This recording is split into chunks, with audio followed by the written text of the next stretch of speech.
आज Indian stroke असोसिएशनतर्फे एक conference organise केलेली आहे, अरेंज केलेली आहे इथे ब्रेन अटॅक ह्याच्यावरती. तर मिशन ब्रेन अटॅक हे मिशन आहे इंडियन स्ट्रोक असोसिएशनचं.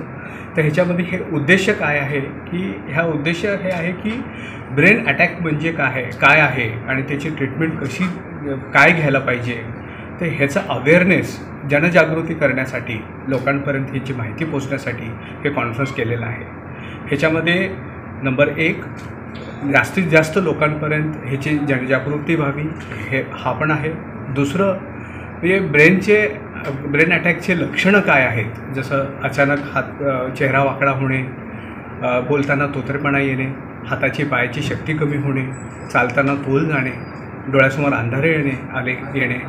तर असं जर असेल तर हे लक्षणं आढळताच तज्ज्ञ डॉक्टरांकडे जाऊन योग्य ते ट्रीटमेंट घेणे गरजेचं आहे. आता ह्या इंडियन स्ट्रोक असोसिएशन ह्या तज्ज्ञ डॉक्टरांनासुद्धा ह्या स्ट्रोकची ट्रीटमेंट देण्यासाठी ट्रेन करते. तर मग अशा परिस्थितीमध्ये पेशंटला जर मेंदूला रक्तपुरवठा कमी झालेला असेल आणि CT स्कॅन किंवा MRI केल्यानंतर असं आढळलं की मेंदूला रक्तपुरवठा कमी झाला आहे आणि गुठळ्या झालेल्या आहेत, तर विशिष्ट प्रकारचे इंजेक्शन असतात. जे इंजेक्शन दिले तर गुठळ्या ह्या विरघळून मेंदूचा रक्तपुरवठा सुरळीत होऊ शकतो. आणि हे जे इंजेक्शन आहे पहिल्या 4.5 तासांच्या आतच देणं गरजेचं आहे. 4.5 तासांच्या आत जर हे इंजेक्शन नाही मिळालं किंवा पेशंटला एक मोठी रक्तवाहिनी मेंदूला रक्तपुरवठा बंद करणारी बंद असेल, तर अशा रुग्णांना एक विशिष्ट प्रकारचे ट्रीटमेंट पण आहे, त्याला थ्रोम्बेक्टोमी म्हणतात. त्या ट्रीटमेंटमध्ये मांडीच्या रक्तवाहिनीद्वारे मेंदूच्या रक्तवाहिनीपर्यंत पोचून स्टेंटच्या साहाय्याने ह्या गुठळ्या काढल्या जातात आणि मेंदूचा रक्तपुरवठा सुरळीत केला जातो. ह्याला थ्रोम्बेक्टोमी असं म्हणतात. आणि ही ट्रीटमेंट हे ॲक्यूट ट्रीटमेंट आहे, म्हणजे पक्षाघाताचे लक्षणं आढळताच इंजेक्शन देणे किंवा थ्रोम्बेक्टोमी करणे.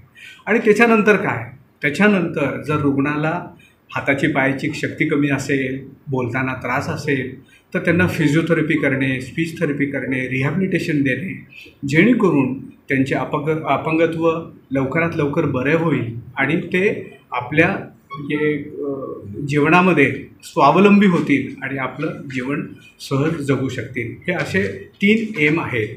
तर त्याच्यासाठी लोकांपर्यंत ह्याचा मेसेज पोहोचवणे, फिजिशियन्स आणि डॉक्टर्सना ट्रेन करणे आणि त्यांचं रिहॅबिलिटेशन करणे, असे हे 3 अंग आहेत ह्या इंडियन स्ट्रोक असोसिएशनचे.